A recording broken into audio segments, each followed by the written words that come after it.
நான் உறுதியாக உங்களுக்கு சொல்கிறேன், ஆட்டுக்கொட்டிலில் வாயில் வழியாக நுழையாமல் வேறு வழியாக ஏறி குதிப்போர் திருடர் அல்லது கொள்ளையராயிருப்பர்.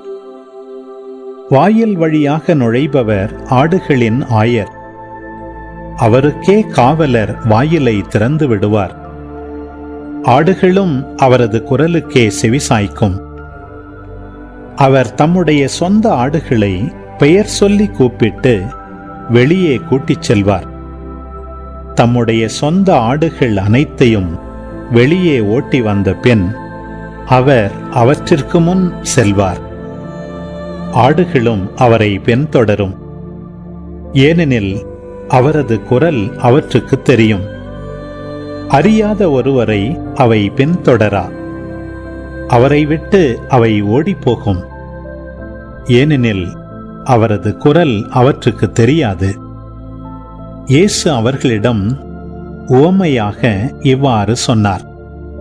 ஆனால் அவர் சொன்னதை அவர்கள் புரிந்து கொள்ளவில்லை. மீண்டும் இயேசு கூறியது, உறுதியாக உங்களுக்கு சொல்கிறேன், ஆடுகளுக்கு வாயில் நானே. எனக்கு முன்பு வந்தவர் அனைவரும் திருடரும் கொள்ளையருமே.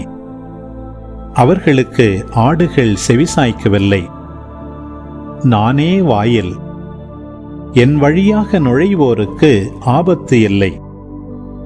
அவர்கள் உள்ளே போவர், வெளியே வருவர், மேய்ச்சல் நிலத்தை கண்டு கொள்வர். திருடுவதற்கும் கொல்வதற்கும் அழிப்பதற்கும் அன்றி திருடர் வேறெதற்கும் வருவதில்லை. ஆனால் நான் ஆடுகள் வாழ்வை பெறும் பொருட்டு, அதுவும் நிறைவாக பெறும் பொருட்டு வந்துள்ளேன்.